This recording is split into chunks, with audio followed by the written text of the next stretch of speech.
लगे रहते तो हमको उसकी सफलता मिलती है, जैसा कि हमको मिला और आज हम यहाँ पर खड़े हैं। तो उसके लिए भगवान जी का भी शुक्रिया है, अपने माँ बाप मम्मी का भी शुक्रिया है और उन सभी लोगों का जिन्होंने हमें सपोर्ट किया और हम पे भरोसा जताया और हमने उनकी उम्मीदों पे खड़े उतरने का पूरा प्रयास किया। तो और आज वो करके दिखाया, तो अपने आप में भी एक प्राउड मोमेंट है हमारे लिए भी और अपने टीचर्स के लिए भी, जिनके लिए हमने किया उन्होंने भरोसा जताया। तो हमेशा एक बात कहना चाहता था कि शुरू से लेकर बहुत सारी दिक्कतें आई, प्रिपरेशंस के दौरान ये चीज़ें देखने को मिली कि मैं घर पे अपने सबसे बड़ा हूँ, तो काफ़ी लोगों को उम्मीदें हैं, सबसे ये चीज़ थी कि इनको करना है, करके दिखाना है। तो वो प्रेशर जो अपने ऊपर होता है कि हाँ लोगों की नज़रें तुम्हारे ऊपर है, तुमको उनको प्रूव करके दिखाना है। तो जब वक्त लगने लगता है तो वो लोग भी ये, उनके मन में भी ये बातें आने लगती हैं कि शायद ये कर पाएगा कि नहीं कर पाएगा। और जो प्रश्न उठते हैं कि मतलब फ़ोन आता है घर से, तो सर कहा करते थे कि एक तुम्हारे जो पिताजी हैं, मम्मी हैं, परिवार वाले हैं, वो उस फ़ोन कॉल का इंतजार करते हैं जब तुमको फ़ोन करके बताओगे कि पापा मेरा सिलेक्शन हो गया। ये बहुत बड़ी बात है, ये सही बात है। उसका इंतज़ार किया क्योंकि वही एक शायद मोटिवेशन था।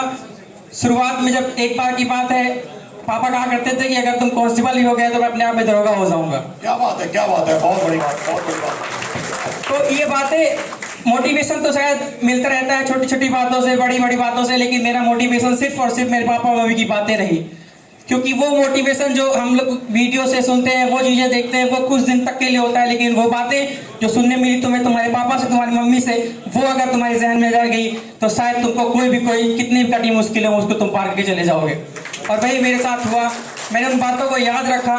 मेरी मम्मी लगभग पिछले 15-16 सालों से वो एक प्राइवेट टीचर हैं और सुबह 5 बजे उठना, पूरा कंप्लीट काम करने के बाद हम लोग को स्कूल भेजना, पापा के लिए खाना पीना, सारे कंप्लीट चीज़ें करने के बाद घर आके ट्यूशन किया और रात 10-11 बजे तक उनका ये रूटीन पिछले 15 सालों से देखते देखते मन में बहुत चीज़ें थी कब इनको आराम दे पाऊंगा, लेकिन अंततः अब जाकर के वो दिन आया जब मैं उनको आराम दे पाऊंगा। और मैं तो न सका कि मतलब कि मम्मी ये ना करो, क्योंकि शायद अगर वो ना करती तो फिर घर भी ना चलना मुश्किल हो जाता, क्योंकि वही थी जो भी थी। हम तब उस लायक थे भी नहीं कि मतलब कुछ कर पाते, पर आज मतलब उनसे मैं यहाँ इस मन से कहना चाहता हूँ कि मम्मी अब तुम्हारा वर्क का समय आ गया, मैं बड़ा हो गया हूँ, अब घर की जिम्मेदारी में उठाने लायक हो चुका हूँ।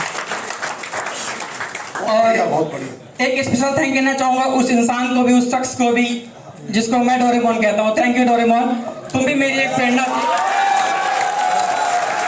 थी, डेडिकेशन थी, तुम्हारे लिए भी मेरी एक मेहनत थी। और ये जरूरी नहीं है कि इंसान वो हो जो मतलब प्रेरणा तुम्हारे लिए, तुम सामने से अगर वो कहे तभी बनो, लेकिन खुद तुम किसी को अपनी प्रेरणा मान लो तो शायद उसके लिए तुम सब कुछ करने के लिए निशान हो जाते हो। और मैंने कुछ लोगों को अपनी प्रेरणा माना, उनके लिए वो सब कुछ करने को तैयार हो गया, शायद जिसमें मुझे खुशी मिले या ना मिले, लेकिन मुझे ये पता था कि मैं उनके लिए करूँगा तुमको खुशी मिलेगी। और उनकी खुशी देखकर मेरी जितनी मेहनत थी, मैं उसको, उस मेहनत को, उस संघर्ष को फील करता हूँ तो अब खुशी होती है। सर की क्लास लिया करता था तो सर एक लास्ट में मोटिवेशन रूप में हमेशा एक सॉन्ग करते थे कि जिंदगी है कदम एक नई जंग है। तो सर मैं आपके साथ एक बार बताना चाहूँगा। बिल्कुल बिल्कुल यार, श्योर श्योर श्योर। जिंदगी हर कदम एक नई जंग है, जिंदगी हर कदम एक नई जंग है, जीत जाएंगे हम, जीत जाएंगे हम, तू अगर संग है।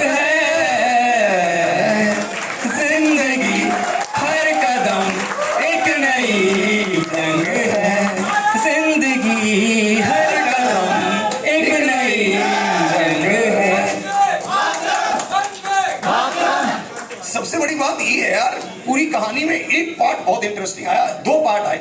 सबसे पहली बात तो ये कि जो माँ बाप का रोल है, जो आपने कहा कि मेरी मम्मी 15 साल से जॉब कर रही है, प्राइवेट जॉब कर रही है, सुबह 5 बजे उठना, रात को 11 बजे सोना, और अब मैं अपनी मम्मी को कहना चाहता हूँ कि मम्मी अब तुम आराम करो, अब हमारा समय आ गया कि अब हम पैसा कमाएंगे, अब हम इनकम करेंगे, अब आपके आराम का समय आ गया। ये एक बहुत तगड़ा मोटिवेशन है जो हमारे घर में सुबह 5 बजे से लेकर रात के 12 बजे तक हमारी आंखों के सामने एक चलता फिरता, मतलब बहुत तगड़ा मोटिवेशन है कि यार अब एक उम्र होती है आराम करने की भी। अब आराम मिला तब जब वो उनको बेडी पकड़ना पड़ गया, तब तो वो आराम ही कैसा। आराम करने की भी एक उम्र है, घूमने फिरने की भी एक उम्र है, अब जॉब लेने का भी एक समय है ना। तो इसलिए ये भी बहुत जरूरी है कि आप उसको ध्यान रखें। सेकंड बात जो आई है वो आई है डोरेमोन वाली। वो डोरेमोन वाली बात बहुत तगड़ी बात है। तो इन्होंने बातों ही बातों में उनको थैंक यू भी कह दिया और कितनी चालाकी से डोरेमोन बोलकर उनका नाम भी नहीं बताया है। ये बहुत बढ़िया काम किया आपने। तो हम ये भी जानना चाहेंगे डोरेमोन आपके साथ अब भी हैं? क्या बात है यार, ये भी बहुत बड़ी बात है। जिंदगी भर के लिए साथ, जिंदगी भर के लिए साथ। डोरेमोन का सिलेक्शन हो गया है। उनकी फील्ड अलग है, उनकी फील्ड अलग है तो वो अपने जीवन में भी अच्छा कर रही है। चलिए बहुत अच्छी बात है कि ऐसे डोरेमोन सबको मिले। और नहीं मतलब कुछ डोरेमोन होती है जो बीच रास्ते में साथ छोड़ जाते हैं। ये डोरेमोन अच्छा है जो लंबे टाइम तक चल रहा है और कह भी रहा है कि लंबे टाइम तक साथ रहूंगा। तो इनके वाला डोरेमोन नहीं, अपना अपना डोरेमोन ढूंढिए। तो आप कुछ और कहना चाहते हैं? चलिए बहुत अच्छा लगा आपसे मिलके। आपकी भावनाएं बहुत मतलब बहुत ही उच्च थी और बहुत अच्छे से आपने संघर्ष को